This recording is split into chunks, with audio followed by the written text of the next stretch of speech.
బేహద్ పరం మహాశాంతి. బేహద్కే బేహద్ పరం పరం మహానాత్మలకు, జాగృతమైన దివ్య ఆత్మలకు, విశేషమైన పురుషార్థం చేస్తున్న శ్రేష్ఠ ఆత్మలకు, ఆత్మిక పరివారంకు, ఆత్మిక సోదరి సోదరులకు బాపూజీ దశరథ్ భాయ్ పటేల్ తెలుగు ఛానల్కు స్వాగతం. ఈరోజు మనము 821 లైవ్ స్పీచ్లో వైదేహిగా చెప్పబడుకున్న జనక మహారాజు యొక్క జీవన్ముక్తి యొక్క జ్ఞానము, సత్సంగత్యం ద్వారా సందేశము ఈరోజు టాపిక్గా మనం చర్చించుకుందాము. సత్యం వరకు చేరుకోవటానికి మార్గము ఆత్మజ్ఞానము. పరమ సత్యం వరకు చేరుకోవటానికి ఆత్మస్వ పరమాత్మగా, పరమాత్మలుగా బేహద్ జ్ఞానం అర్థం చేసుకున్నప్పుడు పరమ సత్యం వరకు చేరుకోగలుగుతారు. అది కేవలం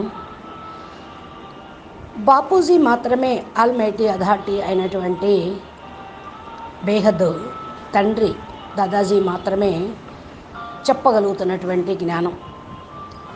అయితే ఫస్ట్ స్టెప్ ఆధ్యాత్మికంగా ఆత్మజ్ఞానం వరకు చేరుకోవాలంటే సత్యాన్వేషణ చెయ్యాలి. దానితోటే చేరుకోగలం.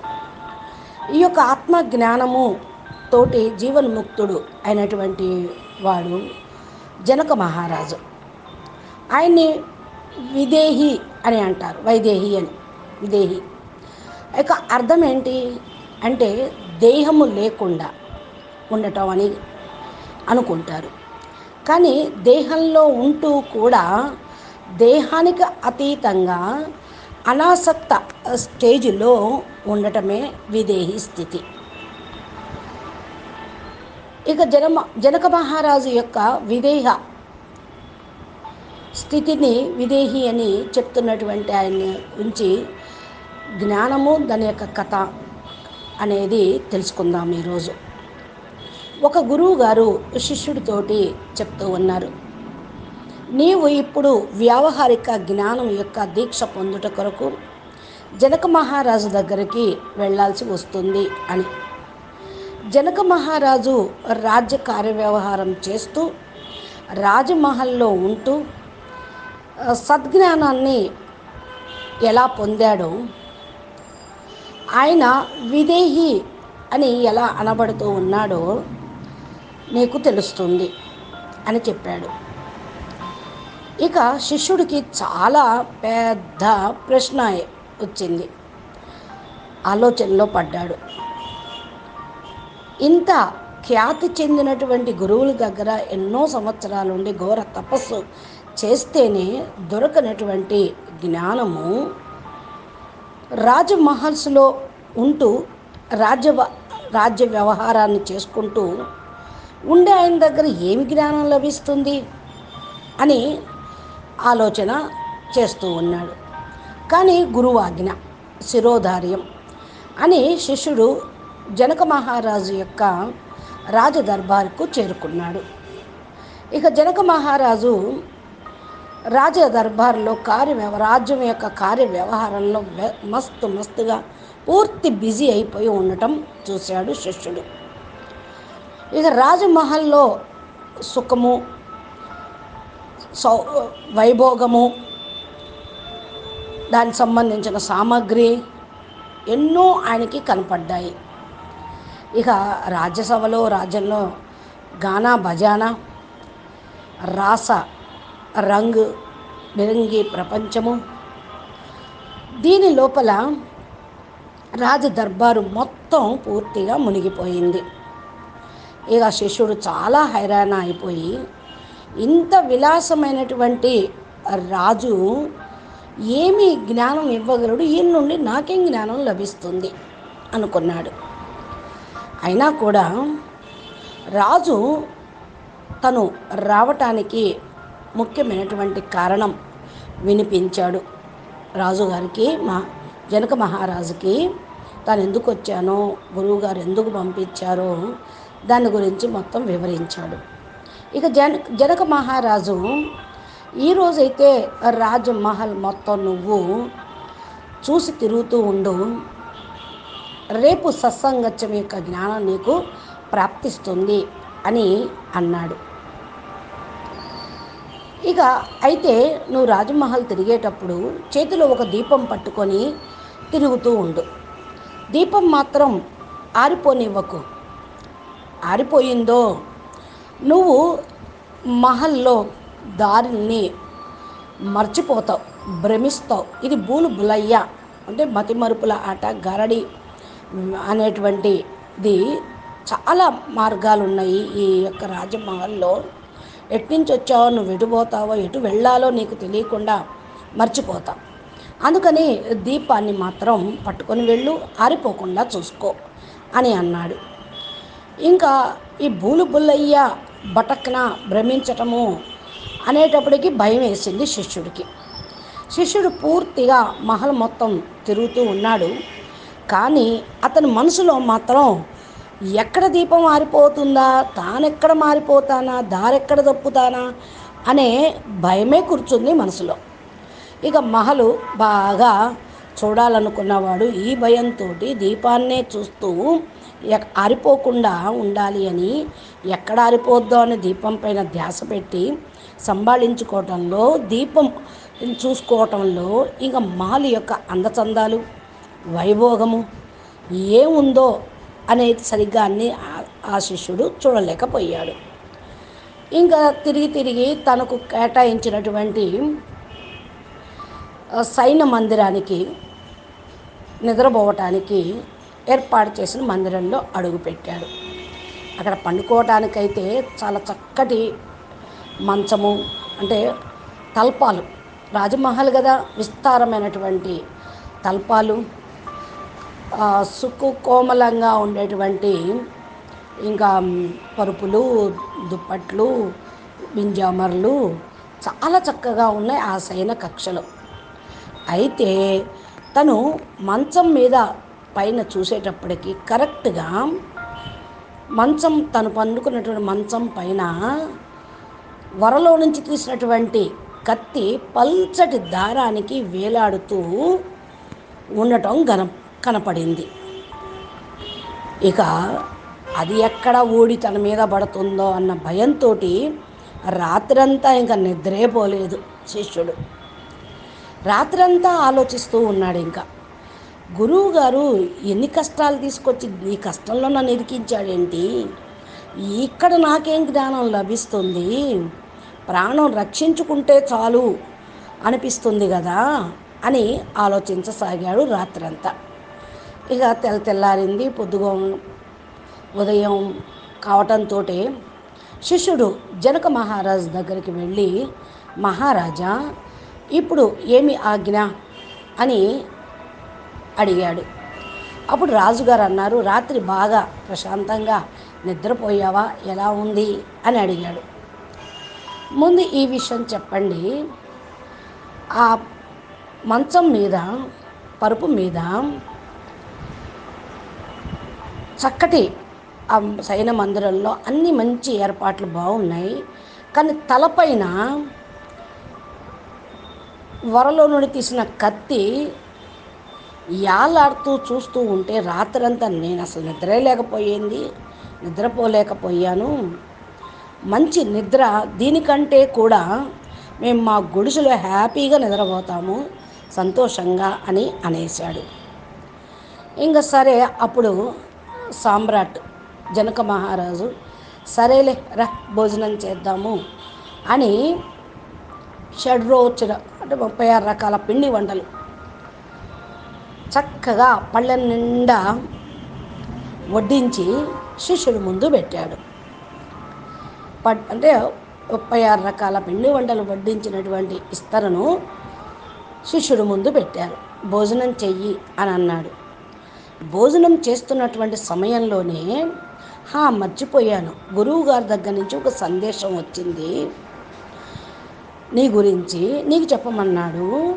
సత్సంగత్యంలో నీవు జ్ఞానాన్ని పొందకపోతే శూలం మీదకి ఎక్కించు అంటే ఊరేయించమనో శిలెక్కించమనో ఏదో చెప్పడం జరిగింది.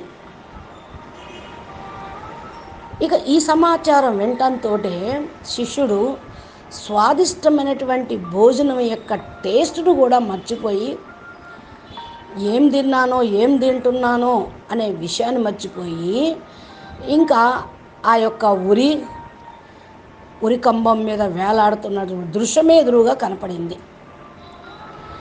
ఇక పూర్తిగా అశాంతి మనస్తోటి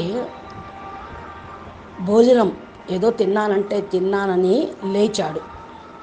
లేచి చేతులు కడుక్కొని చేతులు జోడించి రాజుగారితో ప్రార్థన చేస్తూ ఉన్నాడు. మహారాజా, ఇప్పుడు నాకు సత్సంగత్యం వద్దు, ప్రాణం రక్షించబడితే చాలు, ఇదే నాకు గొప్ప అని అనేశాడు. జనక మహారాజు సత్సంగత్యం అయితే అయిపోయింది కదా అని అన్నాడు. నువ్వు ఇది కూడా తెలుసుకోలేకపోయావా అని కూడా అన్నాడు. శిష్యుడు అంటున్నాడు, ఎలా సత్సంగత్యం ఎక్కడ జరిగింది, మీరు నాకేం జ్ఞానం చెప్పారు అని అనేశాడు. అప్పుడు జనక మహారాజు అంటున్నారు, ఏ విధంగా నువ్వు రాత్రంతా దీపం పట్టుకొని మహల్ మొత్తం తిరుగుతూ ఉన్నావు, కానీ ఎక్కడ దీపం మారిపోతున్న భయంతో మహల్లో ఇంత సుఖభోగాలు ఉన్నా, ఇంత వైడూర్యం, ఇంత వైభోగం, అద్భుతమైనటువంటి మహల్ యొక్క సుఖాన్ని నువ్వు అనుభవించలేకపోయావు. ఈ విధంగానే నేను కూడా ప్రతి సెకండు ఈ జీవితం అనే దీపము ఆరిపోతుందేమో, ఎప్పుడు ఆరిపోతుందా అనే ధ్యాస పెట్టుకొని నేను జీవిస్తూ ఉన్నా. నేను ఈ రాసలు, రంగు బిరంగి ప్రపంచము, గానా భజానా యొక్క రమతను నేను స్వీకరించటంలా, కేవలం ద్రష్టగా సాక్షిభావంతో వాటన్నిటినీ చూస్తూ ఉన్నా. రాజ్య వ్యవహారం చేస్తూ ఉన్నాను, కానీ లుప్తం కాలేదు, నేను ఆ విషయాన్ని, ఆ భయాన్ని మర్చిపోలేదు అని అన్నాడు. ఇకపోతే రాత్రి నువ్వు నిద్రించేటప్పుడు నీ తలపైన వరలో తీసినటువంటి కత్తి ఏలాడటం చూసి నువ్వెట్లా నిద్రపోలేదో, అదేవిధంగా నాకు కూడా ప్రతి సెకండు మృత్యువు యొక్క ధ్యాస అనేది ఉంటూనే ఉంది. ఏ క్షణంలో, ఏ గడియలో, ఏ గంట మృత్యువు ఎప్పుడు కబళిస్తుందో అని. ఇక నేను ఈ రాసను, ఈ యొక్క వైభోగాన్ని, ఈ ప్రపంచంలో నేనేం మునుగుతాను, నాకు ఏమి ఆనందం ఉంటుంది, అంత నేరాగా ఉంటున్నా. ఇప్పుడు నువ్వు చూడు, 30 రకాల పిండి వంటల భోజనము తినే ముందు కూర్చున్నావు, కానీ నీకు ఆ యొక్క ఆ శూలం యొక్క సందేశం వినటంతో టేస్టు అనేది జివ్వకు, మనసుకి, బుద్ధికి లేకుండా పోయిందో, అదేవిధంగా నేను కూడా ఈ ప్రపంచంలో అన్నీ నడుస్తూ ఉన్నాయి, ఎప్పుడు ఏమి జరుగుతుందో, ఏది శాశ్వతం కాదు, ఇవన్నీ కనిపించేంతా కూడా శాశ్వతం కాదు అనేటువంటి అంతిమ సందేశం ప్రతి సెకండు నాకు స్మరణలో ఉంటూ ఉంటుంది. అనగా మాయ, మమత, లోభము, ఆకర్షణలో నేను ఎప్పుడూ కూడా మునిగిపోలేదు. నేను మహల్లో అయితే ఉన్నాను, కానీ మహలు నాలో లేదు. జ్ఞాని ఈ పరమ లక్ష్యాన్ని తెలుసుకుంటే ప్రపంచంలో ఉంటాడు, కానీ తన లోపల మాత్రం ప్రపంచం అనేది ఉండనే ఉండదు. దాని మీద వ్యామోహం, అటాచ్మెంటు ఇవి అనేది ఉండదు. కర్మ చేస్తూ కూడా లుప్తం అనేది కాను, దాంట్లో మునిగిపోవటం, ఎంజాయ్ చేయటం, దాన్ని ఆస్వాదించటం అనేది జ్ఞాని ఎప్పుడు చేయడు. ఇక ఆ మాట ఎప్పుడైతే జనక మహారాజ్ చెప్పాడో, శిష్యుడు ఆ క్షణంలోనే పరమ జ్ఞానం లభించింది. విదేహం నుండి సరైనటువంటి అర్థంలో తత్వదర్శన యొక్క దీక్ష తీసుకున్నాను అని తనకి జ్ఞానము సత్సంగత్యం ద్వారా ఆత్మజ్ఞానము లభించింది అని తృప్తి చెందాడు. అంటే జీవితం కూడా ఒక స్వప్నం లాంటిదే, అది సత్యం ఎప్పుడూ కాదు అని తెలుసుకున్నప్పుడు నీవే సత్యము. అంటే ఆత్మ సత్యము, స్వయం నేను సత్యస్వరూపాన్ని, చైతన్య స్వరూపాన్ని. శరీరం అసత్యం, నేను కాదు, నేను శరీరాన్ని కాదు అని ఎవరైతే స్థితిలో ఉంటూ ఉంటారో వాళ్ళు ఉంటూ కూడా ఉండనట్టే ఉంటారు దేహంలో. అందుకనే విదేహ స్థితి అనేది చెప్పబడుతూ ఉంది. మీరు ప్రపంచంలో ఉంటారు, ప్రపంచానికి అతీతంగా న్యారా ప్యారాగా ఉన్నప్పటికీ కూడా నీకు భయం అనేది ఉండదు, అనిపించదు. ఉండేవాడివే కానీ ఉండి ఉండనట్టు ఉంటూ ఉంటాం, తింటూ తిన్నట్టే ఉంటాం, వింటూ విన్నట్టే ఉంటాం, చూస్తూ కూడా చూడనట్టే ఉంటాం. ఇది విదేహ స్థితి. ఏ విధంగా కుండ ఉంది, కుండలో మట్టి ఉంది, కానీ మట్టి కుండ కాదు, కుండ మట్టి కాదు అనుకుంటుందా? అంటే కుండలో మట్టి ఉంది, మట్టిలో కొండ ఉంది, రెండు ఒకదానికొకటి ఉన్నప్పటికీ కూడా కుండకు నేను మట్టి అని తెలియదు, మట్టికి నేను కొండ అని తెలియదు. ఎవరిలో ఉంటున్నారు ఇప్పుడు? మనము ఏదైతే చూస్తూ ఉన్నామో, నువ్వేదైతే చూస్తూ ఉన్నావో నీకు ఏమనిపిస్తుంది? నువ్వు చూసేది సత్యం కాదు అని. అయితే రెండు కూడా చైతన్యం కాదు, కొండ చైతన్యం కాదు, మట్టి చైతన్యంగా కాదు. నేను చైతన్య స్వరూపను.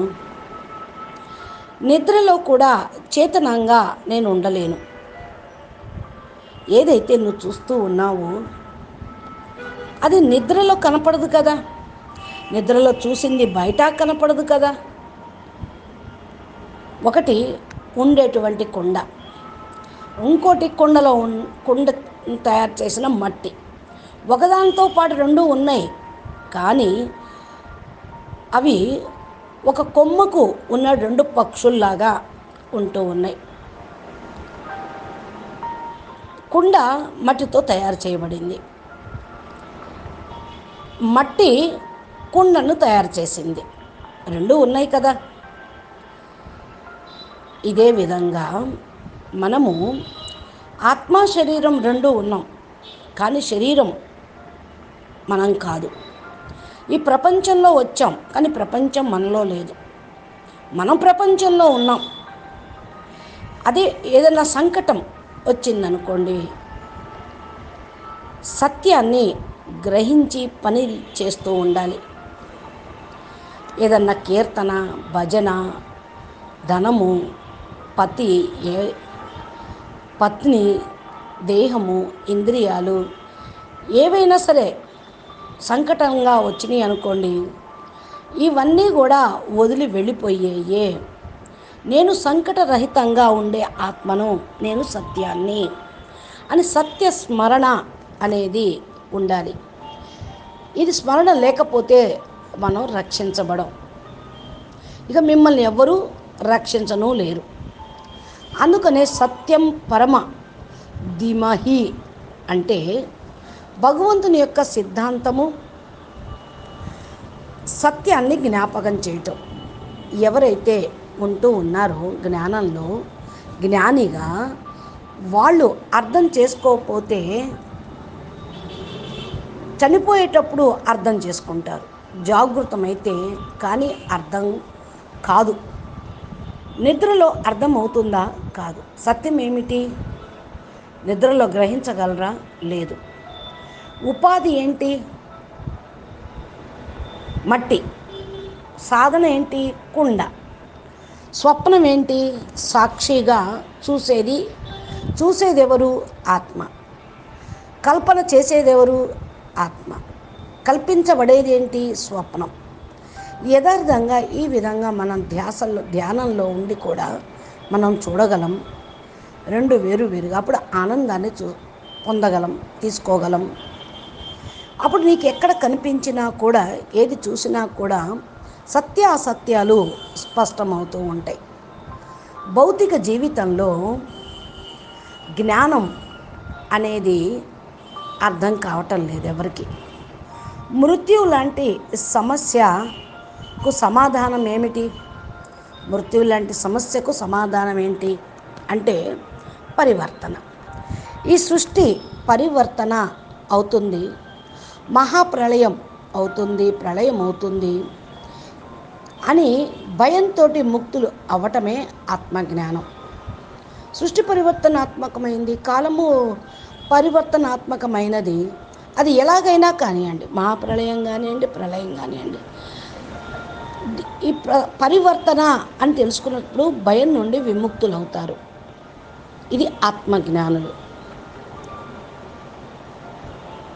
అయితే ఆకలికి ఆత్మజ్ఞానము మందు కాదు. మరి జ్ఞానం ఎందుకు అంటే, మానవుడు ఏడుస్తూ ఉంటాడు, కానీ నీకు తెలియదు నేనెవరు అని.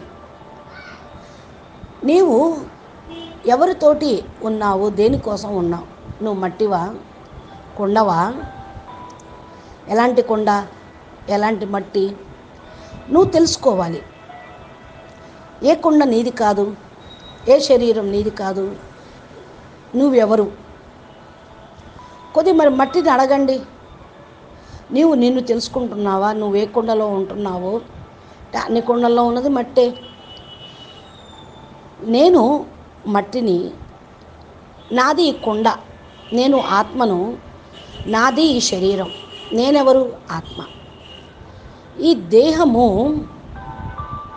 నీది, దేహంలో ఉన్నటువంటిది ఆత్మ, దేహి. భలే ఒకసారి నన్ను నువ్వు అర్థం చేసుకొని నువ్వు గ్రహించినప్పుడు మొత్తం ఒక జట్కాలాగా, ఒక కుదుపు అనేది తెలుస్తూ ఉంటుంది.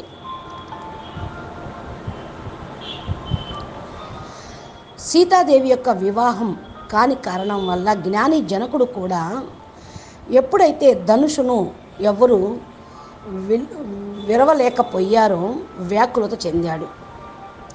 జ్ఞాని అయినటువంటి జనకుడు కూడా. అప్పుడు జనకుడు తన ఛాతీతోటి కొట్టుకొని ఏడ్చాడు. ఛాతీ మీద కొట్టుకొని, గుండె మీద కొట్టుకొని ఏడ్చాడు. ఇది రామాయణంలో అంటూ ఉంటుంది. అంటే జ్ఞానం యొక్క మర్యాద ఏం చెప్తుంది? ఎడవమన. జ్ఞాని అయినప్పటికీ కూడా నేను, నాది అనే ధారణలో, దేహం యొక్క కారణం వల్ల ఆ ఉపాధిలో అజ్ఞానతకు వశమయ్యి దుఃఖపడుతూ ఉంటారు.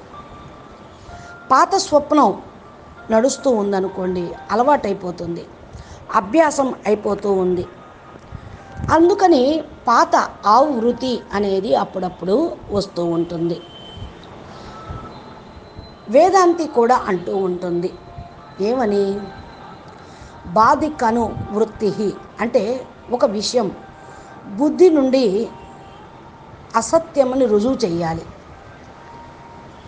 రెండోసారి అది సత్యం వైపును జ్ఞాపకం చేయించుతూ ఉండాలి. సత్యత అభ్యాసము, సత్యత నిర్మాణము జరుగుతూ ఉంది. జాగృతమైతే దానిలో నువ్వు మనిషివి, స్వప్నంలో నువ్వు మనిషివి కాదు, ద్రష్టావి. మనిషి అయినప్పటికీ కూడా చూసేటువంటి ద్రష్ట అయిపోతావు. ఈ విధంగా నీవు దేహం యొక్క సత్యాన్ని తెలుసుకో, ఆత్మ యొక్క పరమ సత్యాన్ని తెలుసుకో. దేహాన్ని సత్యంగా భావించావో నాది నాది అనుకుంటూ ఉంటావు. జ్ఞానము మరియు ధ్యానం యొక్క సమయంలోనూ, సమాధి సమయంలోనూ నేను బ్రహ్మను, నేను మనిషిని కాదు అని ఎప్పుడైతే తెలుసుకుంటూ ఉంటావో, నిన్ను నువ్వు ఎవరివో గుర్తించగలుగుతూ ఉంటావు. అర్థం చేసుకున్న తరువాత పూర్తిగా పాత సంస్కారాలు ఏవైతే ఉన్నాయో అవన్నీ కూడా సమాప్తం అవుతాయి. ఇక్కడ జనకుడు కూడా ఏడిచాడు అని అంటే జ్ఞాని కూడా అప్పుడప్పుడు అజ్ఞానిలాగా వ్యవహరిస్తూ ఉంటాడు. ఇది కరెక్ట్ కాదు కదా. కానీ జ్ఞానిలాగా ఉండటం అసంభవం. ఎందుకంటే కుండకి అభిమానము ఉంటుంది, మట్టి యొక్క అజ్ఞానం. ఒక క్షణంలోనే నేను కుండ కాదు అని ఆలోచన చేస్తే, ఒక్కోసారి మట్టి అని తెలుసుకుంటే ఏమవుతుంది? ఇలాగా మట్టి అని తెలుసుకున్నటువంటి వాళ్ళు ఆత్మజ్ఞానం జ్ఞానిగాను డివైడ్ అవుతూ ఉంటారు. అప్పుడప్పుడు పాత సంస్కారాలకు వశమవుతారు, పాత అభ్యాసాలన్నీ వచ్చేస్తూ ఉంటాయి, విస్మృతి చెందుతారు జ్ఞానాన్ని. అజ్ఞానికైతే ఇక చెప్పనే అవసరం లేదు. నిద్రలోనూ దేహం అనుకుంటాడు, బయట ప్రపంచంలోనూ దేహం అనే తిరుగుతూ ఉంటాడు, దేహాభిమానిగానే ఉంటూ ఉంటాడు, అన్నీ మర్చిపోతూ ఉంటాడు. కానీ ఏవైతే తన్ను తాను అనుకుంటూ ఉంటారో వారు బ్రహ్మ జ్ఞాని అయితే కూడా అప్పుడప్పుడు మర్చిపోతూ ఉంటారు. పరిస్థితులు వచ్చినప్పుడు స్థితిని మర్చిపోతూ ఉంటారు, దేహాభిమానంలోకి వచ్చేస్తూ ఉంటారు. దేహాభిమానమే సుఖ దుఃఖాలకు కారణం అవుతూ ఉంటుంది. అదే బ్రహ్మ యొక్క అజ్ఞాని కాలేడు. ఎప్పుడైతే ఆలోచన వచ్చిందో అప్పుడు జ్ఞాని కళ్ళు తెరుచుకుంటాయి. అంటే జ్ఞాని అయినవాడు కళ్ళు తెరుచుకున్నట్టు. గుడ్డివాడు కళ్ళు ఉన్నా కూడా ఎప్పటికీ కూడా చూడనివాడు. కానీ ఎప్పుడన్నా అకస్మాత్తుగా మెరుపులాగా వస్తే గుడ్డివాడి వైపుకు వెళితే ఆ గుడ్డివాడికి అదొక సమస్యలాగా, అకస్మాత్తుగా అంధకారంలో కళ్ళు వస్తే ఒక సమస్యగా అయ్యేది. అయితే అంధకారం, అంధుడు పర్మనెంట్ యొక్క సమస్య, కళ్ళు క్షణభంగురమైన సమస్య. కొంచెం సేపట్లో చూడటం అనేది జరుగుతుందనుకోండి, కళ్ళు వచ్చినాయి అని అంటూ ఉంటారు. చిన్నపిల్లలు చూడండి, దాగుడు మూతలు ఆడుతూ ఉంటారు, చీకట్లో వెళ్ళి దాక్కుంటూ ఉంటారు. వాళ్ళకి అదేదో కొత్తగా ఉంటుంది. చీకట్లో కూడా వాళ్ళు చూడలేరు, కానీ ఫస్ట్ చీకటిలో దాక్కుంటారు కాబట్టి వాళ్ళు చూస్తారు. అజ్ఞాని వ్యక్తి కూడా దేహంగా అయ్యి జీవిస్తూ నిద్రపోతూ ఉన్నాడు. దేహంగా అనుకొని జీవిస్తూ బ్రహ్మ జ్ఞాని తన యొక్క బ్రహ్మత్వను గుర్తించి అజ్ఞానము అనాదిగా ఏదైతే ఉందో దాన్ని తొలగించుకుంటారు. ఇక జ్ఞానంలోనే లగాతారు నడుస్తూ ఉంటారు.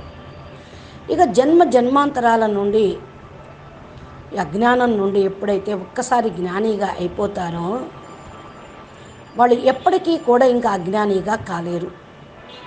కొంచెం సేపు మర్చిపోయినా బ్రహ్మ జ్ఞాని ఎప్పుడైనా సరే గురువు దగ్గరికి జ్ఞానం కోసం వెళ్ళాల్సిన అవసరం లేదు. జ్ఞానము కళ్ళు. ఏ రోజైతే నువ్వు ఆత్మను తెలుసుకొని సాక్షి అయి బ్రహ్మను దేహ ఇంద్రియాలు నేను కాదు అనుకుంటూ ఉంటారో, దేహ ఇంద్రియాలను సాక్షిగా చూడగలుగుతూ ఉంటావు. సాక్షి అయి తెలుసుకున్నప్పుడు నీ యొక్క స్మృతి నీకు వస్తూ ఉంటుంది. అప్పుడు ఏ గురువు దగ్గరికి నువ్వు వెళ్ళాల్సిన అవసరం అనేది లేదు. ఇక్కడ దశరథుడికి ఎప్పుడైతే రాముడు లభించినప్పుడు దశరథుడికి రాముడు జ్ఞానం ఇచ్చాడు. అయితే ఇంట్లోనే జ్ఞాని పుట్టాడు. అయినంత మాత్రాన అందరూ జ్ఞానులు కాలేరు. ఎప్పుడైతే దశరథుడు కలిశాడో రాముడు తండ్రికి జ్ఞానం ఇచ్చాడు. ఇతరులకు కూడా నేను చెప్పగలను అని. ఇతరులకు ఎలా చెప్తున్నానో అలాగే నా తండ్రికి కూడా ఇలాగే చెప్తూ ఉన్నాను.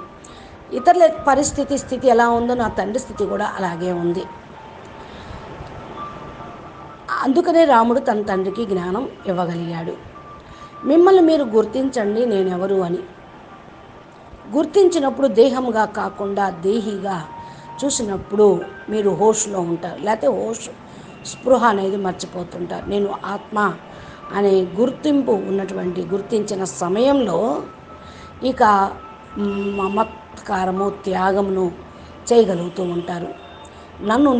నేను అని తెలుసుకున్నప్పుడు ఏదైతే ఇంతవరకు నేను అంటూ ఉన్నామో వాటిని వదిలేస్తాము. అప్పుడు నేను లేకుండా ఉంటాము.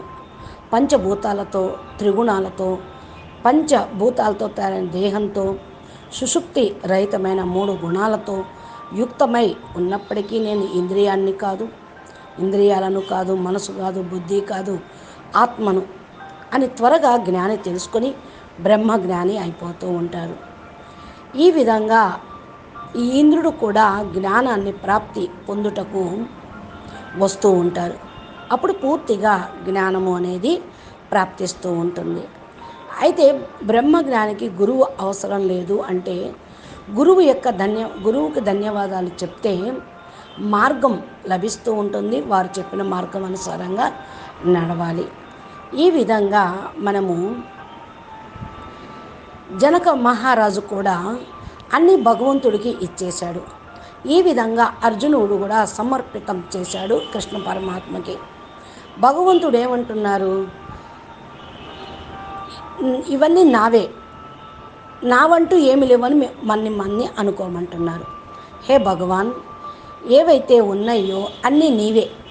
ఎంతవరకు అయితే ఈ కోరికలు ఉంటాయో అంతవరకు అజ్ఞానం యొక్క జాలంలో మిమ్మల్ని అవి ఇరికిస్తూ ఉంటాయి. ఎంతవరకైతే నువ్వు యోగివి కావు, జ్ఞానివి కావు, భక్తుడివి కావు, అంతవరకు విముక్తి అనేది లేదు. జీవన్ముక్తి పొందటానికి జ్ఞానిగా కావాలి, పరమ జ్ఞానిగా కావాలి, సత్యాన్ని తెలుసుకోవాలి, పరమ సత్యాన్ని తెలుసుకోవాలి. ఎప్పుడైతే నీ గురించి నువ్వు తెలుసుకుంటావో ఇంకా స్వార్థం అనేది ఉండదు, అర్థం పరమార్థం ఉంటుంది. నువ్వేం పని చేస్తున్నా పరమాత్మకు సమర్పణ చేస్తావు. కృష్ణార్పణం, భగవదార్పణం అని అంటావు. ఏది నిష్కామంగా చేస్తావు, నిస్సంకల్పంగా చేస్తావు, కర్మయోగిగా చేసి కర్మాతీత స్టేజ్కి చేరుకోగలుగుతావు. అచ్చా, పరం శాంతి. నమస్తే, ధన్యవాదాలు. బేహద్కే బేహద్, పరం పరం. మహాశాంతి హై, మహాశాంతి హై, మహాశాంతి హై.